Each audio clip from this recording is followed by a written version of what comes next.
Você já assistiu às notícias e se pegou pensando: como é que isso é possível?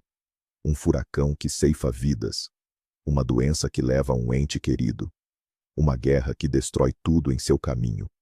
E, nesses momentos, surge na nossa mente uma pergunta que assola a humanidade há milhares de anos: se existe um Deus onipotente, onisciente e absolutamente bom, por que ele permite tudo isso? Hoje, não vamos dar respostas simples. Em vez disso, vamos mergulhar no coração dessa tempestade filosófica, conhecida como o problema do mal. Vamos analisar os argumentos mais fortes de ambos os lados, e prometo que, ao final deste vídeo, sua perspectiva sobre essa questão milenar não será mais a mesma. Então, para começar, vamos definir as regras do jogo. Esse paradoxo foi claramente formulado pela primeira vez pelo filósofo grego antigo Epicuro. A formulação é mais ou menos assim: se Deus quer impedir o mal, mas não pode, então ele não é onipotente. Se ele pode, mas não quer, então ele não é bom. Se ele pode e quer, de onde vem o mal então? E se ele não pode e não quer, por que então chamá-lo de Deus? É com esse enigma que vamos lidar. Para desvendarmos este complexo emaranhado, comecemos pelo passo mais simples, mas fundamental. Imagine que está a tentar consertar um mecanismo complexo. A primeira coisa que faria seria desmantelá-lo, peça por peça, para compreender o seu funcionamento. Com a questão do mal, faremos o mesmo. Não podemos simplesmente atirar tudo para o mesmo saco. Filósofos e teólogos costumam dividir o mal em dois grandes tipos, que são intrinsecamente diferentes. O primeiro tipo é o mal moral. Aqui, a situação é bastante clara. Refere-se a todo o mal que os seres humanos infligem intencionalmente uns aos outros. Guerras, genocídios, traição, mentira, roubo, crueldade. A lista é, infelizmente, interminável. A palavra-chave é, sem dúvida, ação. A raiz deste mal reside na escolha humana, nas nossas decisões e atos. É um mal que tem um autor, a própria humanidade. Já o segundo tipo é consideravelmente mais complexo, o mal natural. Um furacão que varre uma cidade inteira do mapa, um terremoto que ceifa milhares de vidas, uma criança que nasce com uma doença incurável, um vírus que provoca uma pandemia. Este mal não tem um autor humano. Ele simplesmente acontece. Abate-se sobre nós vindo de fora, e parecemos completamente impotentes diante dele. Compreender esta distinção é de importância crítica, porque os argumentos que tentam explicar a crueldade de um indivíduo são totalmente inadequados quando a questão é um tsunami. E é precisamente esta separação que nos servirá de mapa e guia no nosso percurso daqui para a frente. Bem, vamos nos aprofundar no mal moral. E é aqui que surge, talvez, o argumento mais conhecido e impactante de toda esta discussão: a defesa do livre-arbítrio. A sua essência pode ser resumida numa ideia simples. Para Deus, a nossa liberdade tem um valor superior à nossa segurança. Vamos analisar mais a fundo. Segundo esta perspectiva, o valor supremo para Deus não residia em criar um mundo utópico, onde todos fossem sempre felizes, mas sim em gerar seres capazes de amor verdadeiro, virtude e relações significativas. E qual é a condição essencial para tudo isso? O livre-arbítrio. Imaginem por um instante um mundo onde Deus tivesse criado apenas robôs, programados exclusivamente para o bem. Eles jamais mentiriam, trairiam ou causariam qualquer tipo de dor. Parece bom, não é?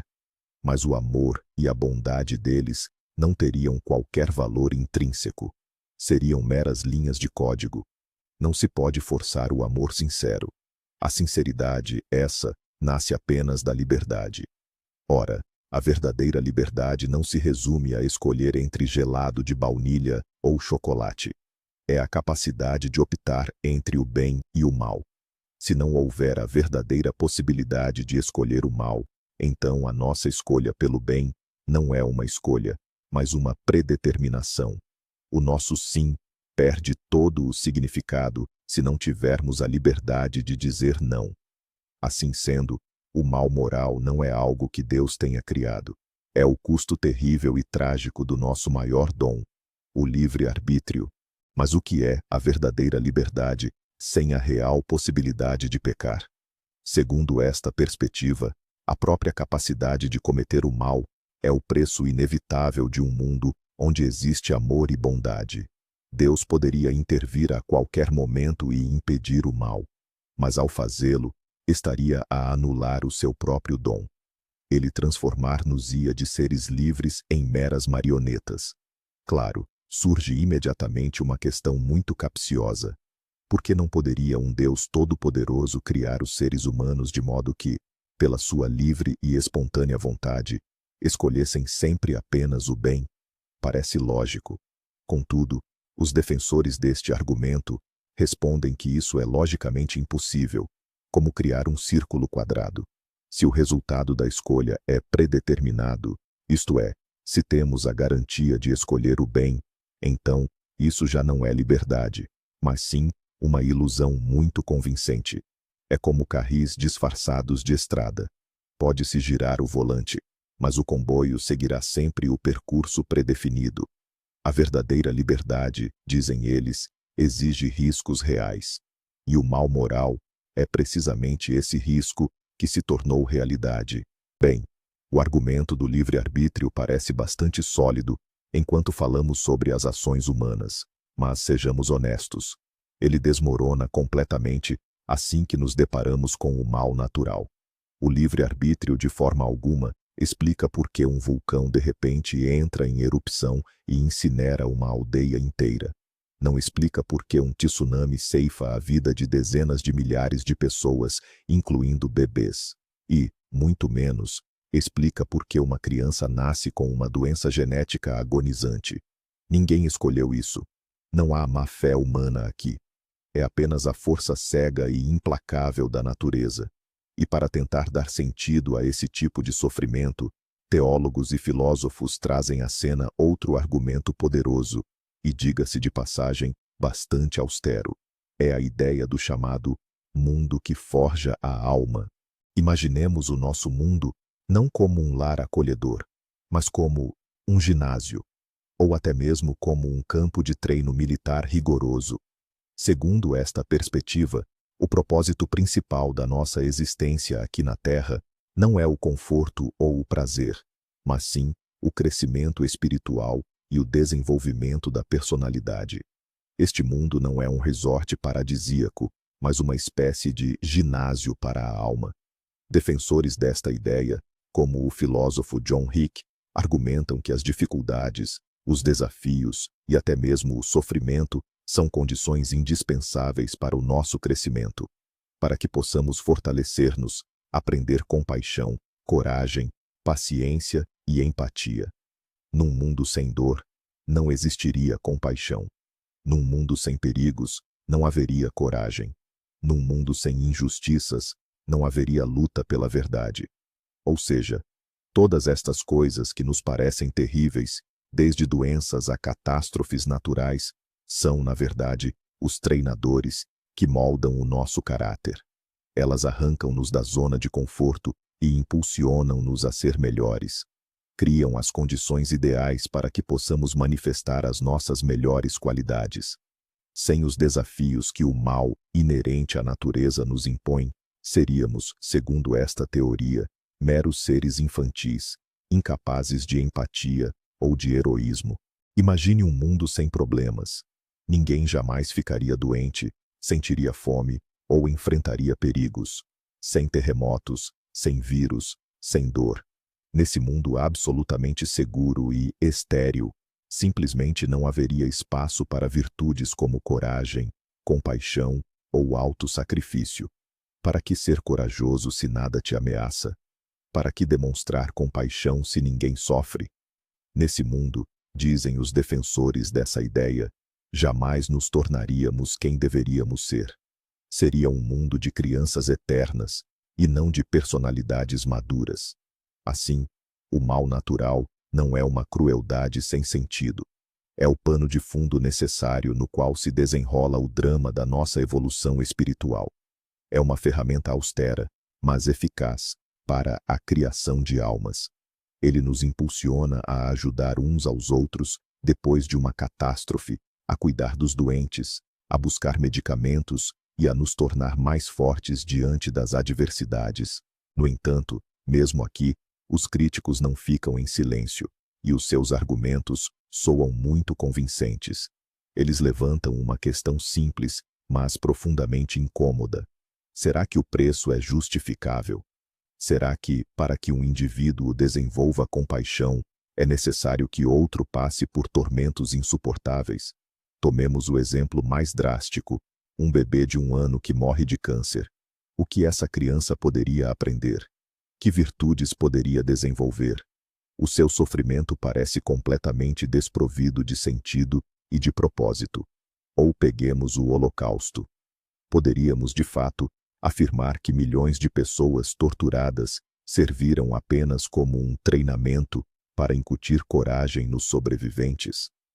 A escala do sofrimento no nosso mundo parece a muitos simplesmente monstruosamente desproporcional a esse objetivo educativo. Os críticos argumentam que, se isso for uma escola, seus métodos são tão cruéis que mais se assemelham a uma câmara de tortura.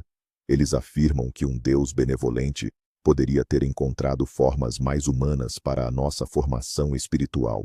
Bem, já que os argumentos anteriores deixam muitas questões em aberto, vamos analisar outra ideia popular. Ela é conhecida como a defesa do bem maior, ou da perspectiva mais ampla. A sua essência reside na ideia de que alguns sofrimentos, que nos parecem sem sentido e terríveis, são na verdade necessários para alcançar um bem maior e superior, algo que, no momento, simplesmente não somos capazes de compreender. É como uma criança pequena que chora e grita quando o médico lhe dá uma dolorosa injeção.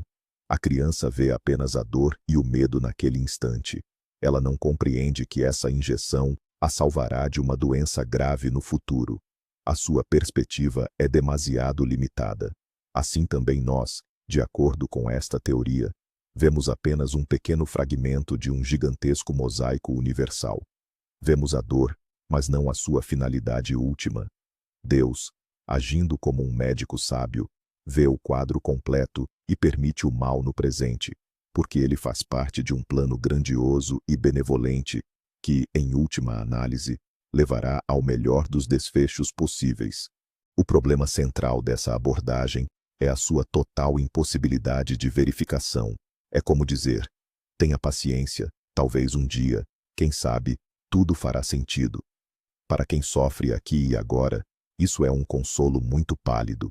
Esse argumento exige de nós, não apenas reflexão, mas uma fé cega na existência de um plano grandioso e invisível, e que, além disso, seja intrinsecamente bom. Os críticos comparam isso à tentativa de justificar as ações de um tirano, afirmando que sua crueldade, na verdade, serve a um propósito maior que simplesmente não conseguimos enxergar. Essa é uma posição muito conveniente, justamente porque é impossível refutá-la. Qualquer mal, por mais hediondo que seja, pode ser atribuído a um desígnio imperscrutável. Mas para muitos, essa resposta soa como uma fuga da responsabilidade, uma tentativa de mascarar a impotência ou a indiferença de Deus com belas palavras sobre um bem maior. Isso deixa um gosto amargo. Será que o melhor dos mundos realmente exige ingredientes tão terríveis? E se estivermos a abordar esta questão pelo ângulo errado? E se o mal, em si, não for bem o que parece? Para tentar responder a isso, vamos recorrer às ideias de um dos maiores pensadores cristãos, Santo Agostinho. Ele propôs uma teoria muito elegante, embora por vezes complexa, conhecida como a teoria privativa do mal. Agostinho argumentava que Deus, sendo a bondade absoluta, não poderia ter criado o mal. O mal, segundo ele, não é uma força ou entidade independente que se opõe ao bem, como a escuridão confronta a luz em Star Wars. Longe disso. Pelo contrário, para Agostinho, O mal é a mera ausência ou a distorção do bem. Isto fica mais fácil de entender com alguns exemplos práticos. A escuridão, por exemplo, não é uma entidade por si só. É simplesmente a ausência de luz. O frio é a ausência de calor. O silêncio, por sua vez, é a ausência de som. Da mesma forma, na perspectiva de Agostinho, o mal é como um buraco no tecido da existência. Um espaço onde o bem deveria estar presente, mas por alguma razão não está. A doença é a ausência de saúde. O ódio, por exemplo, é uma forma de amor distorcida e corrompida. Deus criou apenas o que é bom. O mal, portanto, surge como uma corrupção desse bem original, um desvio da sua natureza ou da norma estabelecida. Esta é uma concepção filosófica notavelmente elegante. Ela isenta Deus da responsabilidade pela existência do mal. É como um escultor perfeito que, após criar uma bela estátua, vê nela surgirem rachaduras e lascas. Ele não criou essas imperfeições. Elas surgiram da deterioração do material. Soa belo, mas, como tantas outras teorias, esta também colide com a dura realidade da experiência humana. Quando alguém sofre sob tortura ou uma doença excruciante, pouco importa se a sua dor é a ausência do bem ou uma força negativa por si só. Dor é dor. Essa teoria funciona bem em tratados filosóficos, mas pode soar como um escárnio para quem enfrenta uma tragédia real. Dizer-lhe que seu sofrimento é apenas uma distorção do bem é desvalorizar, ou mesmo invalidar, sua experiência. Os críticos argumentam que, embora essa teoria resolva brilhantemente um dilema lógico, ela ignora completamente a dimensão emocional e existencial do problema. Agora, vamos mudar a perspectiva e olhar para o problema de um ângulo completamente diferente. E se, desde o início, estivermos a interpretar mal o próprio conceito de omnipotência, habituamo-nos a pensar que omnipotente significa capaz de fazer absolutamente tudo o que quiser. Mas muitos teólogos e filósofos, como Tomás de Aquino, argumentam que não é bem assim. Eles dizem que omnipotência não significa a capacidade de fazer o que é logicamente impossível. Por exemplo, mesmo um Deus omnipotente não pode criar um círculo quadrado ou desenhar um triângulo com 4 ângulos. Não pode fazer com que 2 mais 2 seja igual a 5. Isto não acontece porque o seu poder seja limitado, mas porque é simplesmente um conjunto de palavras sem sentido, uma contradição lógica. Ora, alguns pensadores aplicam este mesmo princípio ao problema do mal. Talvez, dizem eles, criar um mundo onde existam seres livres, mas onde esteja garantidamente ausente a possibilidade do mal e do sofrimento, seja exatamente um nonsense lógico, tal como um círculo quadrado. Talvez a liberdade e o risco do mal estejam intrinsecamente ligados pela sua própria natureza.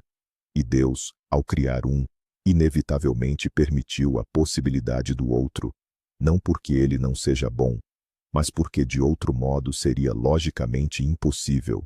Existe também uma perspectiva mais radical, que subverte completamente as noções tradicionais sobre Deus. É conhecida como teologia do processo. Seus defensores questionam: e se Deus não for um ditador onipotente, sentado num trono celestial, manipulando tudo como se fossem marionetes? E se ele não for todo-poderoso na acepção clássica do termo? Neste modelo, Deus é concebido não como um controlador absoluto, mas sim como um co-criador que evolui junto com o universo. Ele não cria o mundo do nada com um estalar de dedos, mas antes o influencia, persuade, orienta, como um pai amoroso ou um mestre sábio. Ele aponta o caminho para o bem, a harmonia e a beleza, mas não pode controlar totalmente os elementos caóticos e livres do mundo, incluindo nós. Nesta visão de mundo, Deus não apenas permite o sofrimento, ele sofre conosco. Ele sente cada dor, cada perda. Ele não pode corrigir tudo magicamente, mas trabalha incessantemente dentro do mundo para extrair o bem da tragédia e conduzir tudo a um melhor desfecho. É uma perspectiva muito incomum, que exime Deus das acusações de inação, mas ao custo de sua onipotência. Mas como esse eterno dilema é encarado fora do universo do pensamento ocidental, judaico-cristão, vamos nos transportar brevemente para o Oriente, onde encontramos abordagens completamente distintas para a questão do sofrimento. Por exemplo, no hinduísmo, budismo e jainismo, a ideia de karma assume um papel central. Nessa cosmovisão, não há espaço para o sofrimento aleatório ou injusto. O karma é uma lei universal e impessoal de causa e efeito. Tudo o que você experimenta nesta vida, seja bom ou mal, é o resultado direto de suas ações, realizadas nesta ou em vidas passadas. Se você sofre, isso significa que, em algum momento, você causou sofrimento a outras pessoas. Se você desfruta da felicidade, é porque a mereceu com suas boas ações. Essa abordagem dispensa completamente a necessidade de questionar Deus. Aqui, não há uma divindade caprichosa ou inerte a quem culpar. Existe apenas uma lei cósmica imutável de justiça. É um sistema muito lógico e coerente, mas que também apresenta suas próprias complexidades.